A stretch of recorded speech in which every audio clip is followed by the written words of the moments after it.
Okay, time to put a floor system on these walls for our second story. So order of operations for this typically is to straighten all of the walls, so level all the corners, straighten everything, do layout, put up your multiply beams and hangers, hanger everything, getting all sorted.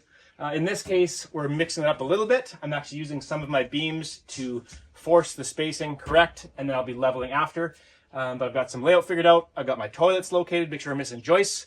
And now it's just a matter of assembling and dropping in our beams, getting the hangers on, and joisting the walls. Here we go.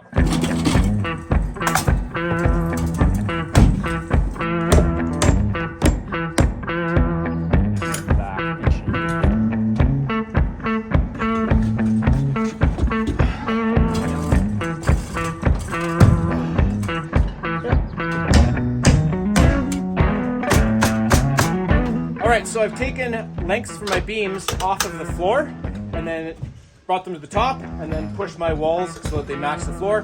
Make sure things all parallel. Now that will aid me in straightening. It means I need less braces, things go a little quicker, a little more accurate.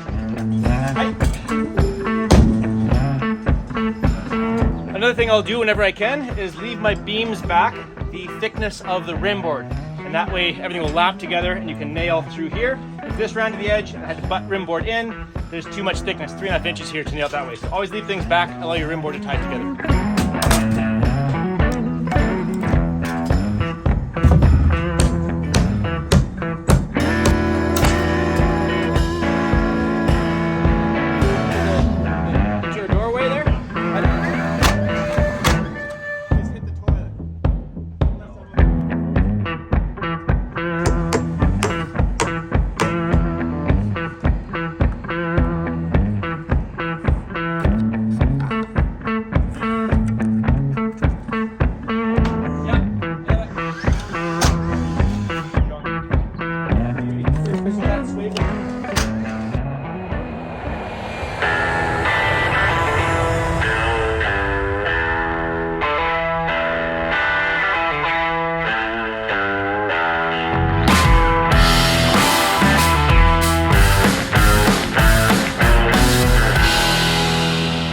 So the way that I've found to be the fastest and most accurate to cut joist to length is we snap a line inside the exterior edge of our plate, the thickness of our rim board, and then we set our joists to that line with a square factory end of the joist and run the other end long.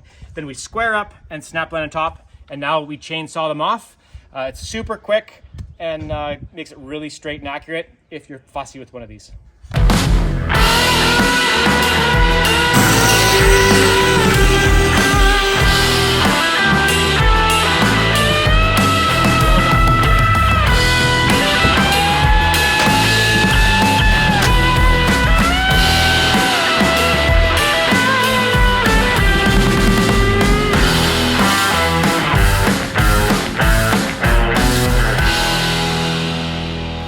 Okay, drywall backing. Always best to put it in before you sheet the floor while you have access. Same thing in your trusses, to do that before you sheet your roof. A few things to keep in mind. If there is a piece of lumber within 2.5 inches of a wall, you can probably forego the backing, but it definitely won't hurt anything to put in there. When you put it in, so I'm using a chunk of 2x6 here to cover a 2x6 wall on both sides. And I'm going to make a point of making sure my nails are over top of studs. That way, none of the subtrades will be hitting nails with their drills. Done. Okay, another thing that's important to do before you sheet, if you're able to, is get your point loads, your squash blocks in place. If you can keep everything all sorted out in your head and on the plans to get your truss,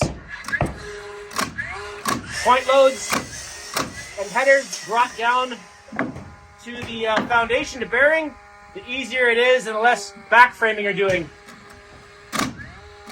later on.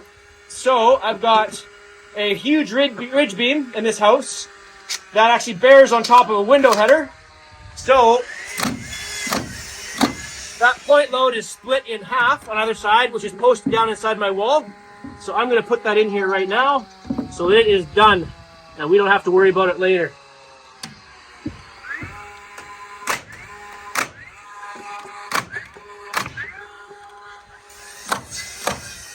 So you can see now that those squash blocks line up and are posted down all the way to concrete.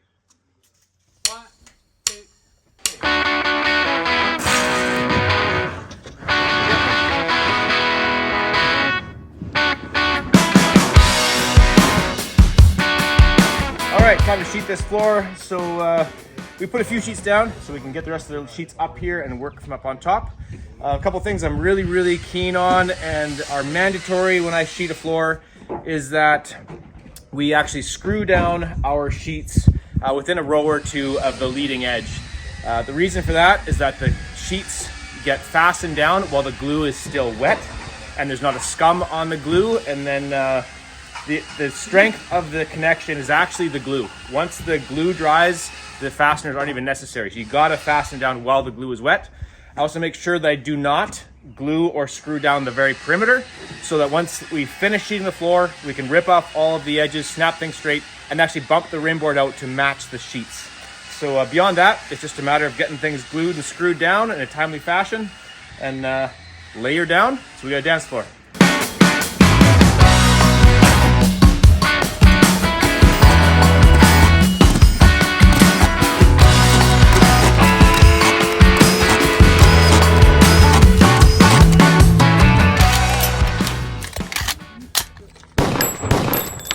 All right, here's a very contentious point when gluing down your sheets is how far to glue.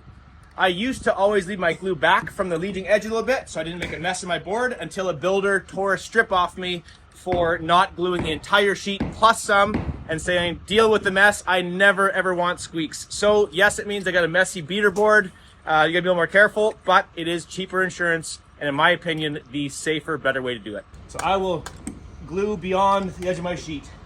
So one good comfortable step, a full reach, and I'll be a few inches beyond my sheet, guaranteeing that I've got full glue coverage, as the glue is really what's doing all of the holding. When I get to a joint, I'll do a double bead, not just a wiggly one, to make sure again I've got great coverage and connection for both sheets. And always leave it hanging off the end so you don't make a mess all over your tools and floor.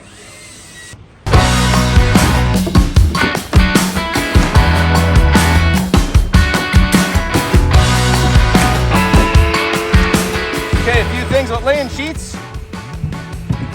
No need for a big karate stomp. Just get your toe in the bottom of the sheet and just pull it a little bit.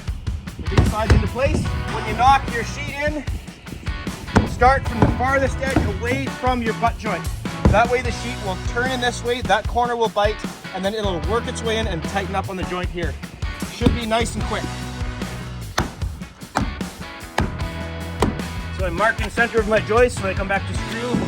I know where to go because there's no lines on these sheets.